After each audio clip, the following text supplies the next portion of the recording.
Okay, let's have a look at interference today. If you take a slinky spring and you send two waves down, one pulse is a crest from the left, another pulse is a crest from the right. Let's say they have an amplitude of 2 meters each. As they cross over, interference is the idea that the two waves will superimpose as they pass through each other at the same time in the same place, and you get an addition. It's the vector sum of the individual parts. So if these two amplitudes are both positive, you'll end up with a total large positive result of 4 meters here.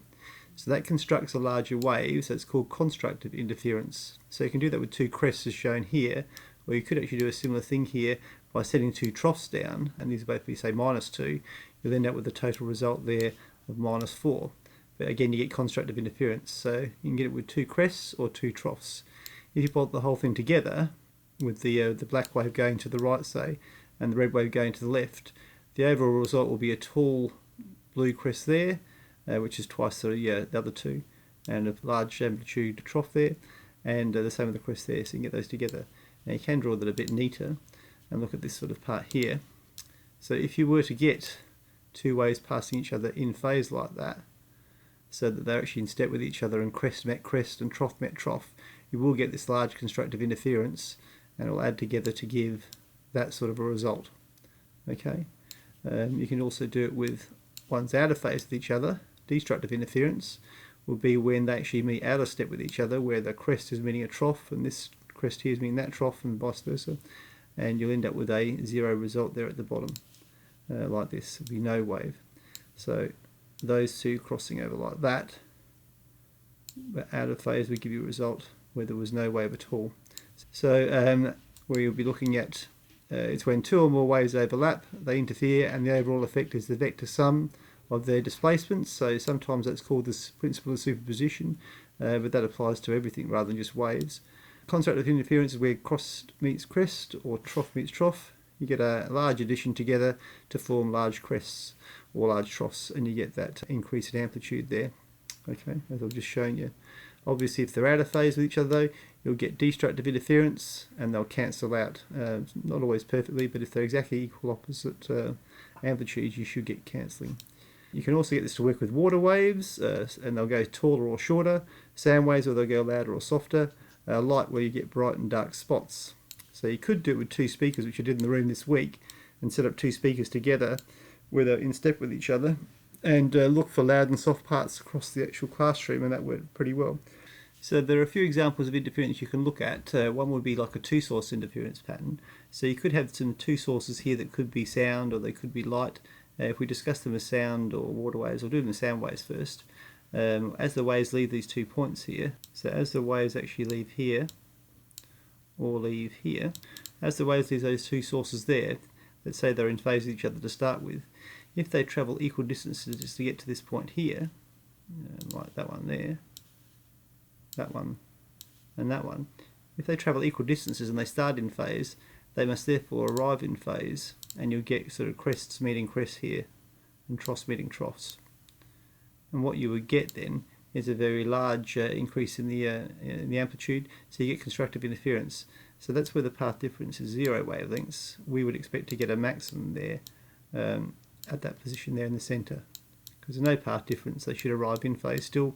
You get constructive interference. So you get a maximum in terms of a sound there, or a light wave, or a water wave. Now if you look at another point over here, if you pick another spot up here, it turns out the waves are actually travelling a bit further from the lower source than the upper source. And let's say that they actually travel with a path. So let's say the lower wave travels a half wavelength extra compared to the upper one. So they'll be out of step with each other because one's behind the other in terms of how far they travel. And that will give you a minimum there, and you'll get destructive interference going on.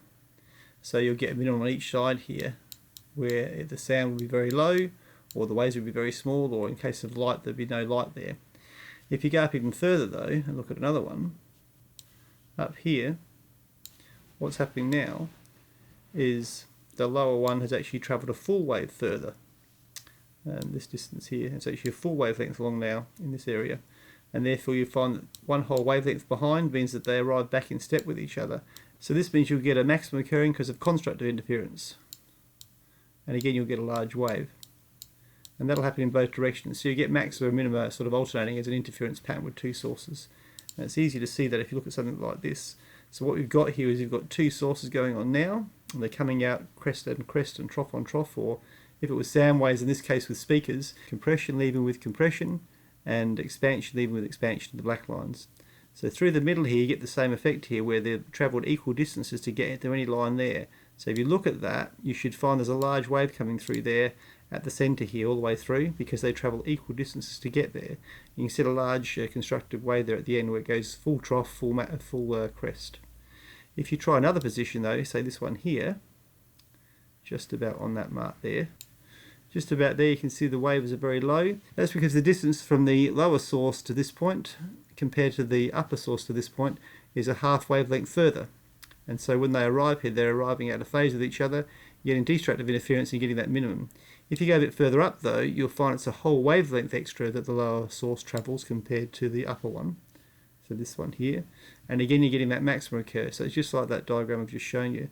Here would be 1.5 wavelengths out, and there would be 2 wavelengths, so it's back into phase again and constructive.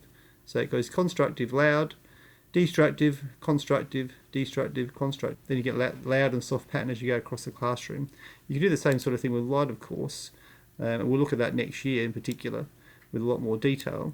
And if you try light waves here, we try to go to 2 sources there. We try two sources of light. You can get light to do the same thing. We did that with the laser in the classroom as well. And you can get that sort of a pattern there. When this balances out, exactly the same sort of pattern can occur with light waves, but light's got a much smaller wavelength, so you get a much smaller pattern than the sort of one we got by walking across the classroom. And just show you what the intensity looks like there. It just balances out in a second. So through the middle here you'll find it's constructive interference, because they're travelling equal distances to get there. There's no path difference at all. Here it's one whole wavelength out, same with that one there. Here it's one whole wavelength further for the bottom source. Here it's one whole wavelength further for the lower source. And in between, obviously, here, both of these points is where one of them is a half wavelength extra distance compared to the other. They arrive out of phase and you get destructive interference. So you get a pattern like that in terms of a graph intensity and that sort of picture. Now you can see this with water waves as well if you look up this one here from Veritaseum. I've got a demonstration here on a little pond where we can see this with water waves. I have 2 sources of ripples, which are basically like the 2 slits. When I create ripples with a single source, they travel out with circular wavefronts. Nothing particularly surprising there. But if I add a second source of ripples, then we start getting an interesting pattern.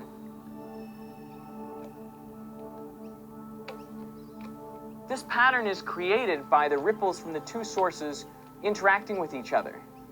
Where they meet up peaks with peaks and troughs with troughs. Now you can see here that peaks and peaks are meeting and troughs are meeting. So that line will be the straight line through the middle from his 2 sources. You get maximum due to constructive interference. Here you're getting minimum where there's virtually nothing going on the water surface at all.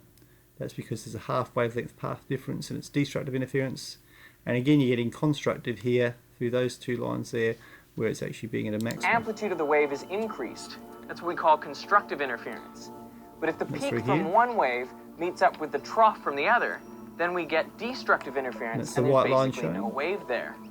And this is exactly what was happening with the light. Now that actually proved that light was a wave source because it did interference properties. Now that's really more about a stage 2 sort of work that we're sort of looking at as a preliminary there. The kind of stuff you need to know for this year is that the actual interference is going to occur for beats. Now beats occurs when 2 notes of slightly different frequency are added together. If you do that, you'll find the waves go louder and softer per second, and you get this sort of throbbing of the sound intensity. And you can calculate the beat frequency by just doing the difference between the 2 frequencies. So if one was a 6 Hertz, one was 3 Hertz, you would get 3 Hertz as the actual beat frequency. You would go up and down 3 times per second. You wouldn't be able to hear that because that's too low. For example, here if you've got 1 second of sound, so if you had 1 second of sound, and let's say we had a 4 Hertz signal where you start, this is your compression here where the actual particles are close together, then an expansion, then another compression. If we count that as times 0 there, then you'll get 1, 2, 3, 4 compressions there in that 1 second for a 4 Hertz one. If you then look at the one below that, which was set at 6 Hertz, you'll get 1, 2, 3, 4, 5, 6 compressions. So you're getting compressions and expansions here, and I've drawn in some extra sort of bars to show where they're compressed and where they're expanded. You can see here then, and after the 0 mark has gone on, you'll find here they're out of phase, so it goes soft, because the compression is meeting an expansion in the perfectly outer phase, you get destructive interference. Then you're getting constructive interference where the two compressions are meeting, so that's where the sound will go loud. So it's going to get destructive here and go soft, constructive here and go loud, and then it goes again, meets a compression meeting an expansion from the one below, so we're going to get destructive interference where it's out of step as well. It goes soft, and then it goes up again, and you're getting constructive interference at the end, so it goes loud again. So you can see it goes soft, loud, soft, loud. It does twice per second. It goes in step and twice out of step, and you're getting that beat frequency, so it'll actually go louder and softer. You wouldn't be able to hear this particular one, but if you were to do two tuning forks that will say 244 Hz and 246 Hz, like that, the beat frequency there would be 2 Hz, and you'd hear that sound going up and down twice per second. So I might just show you that one next. But it's an example of interference, because obviously the two interfering with each other, going louder where it's constructive and softer where it's destructive.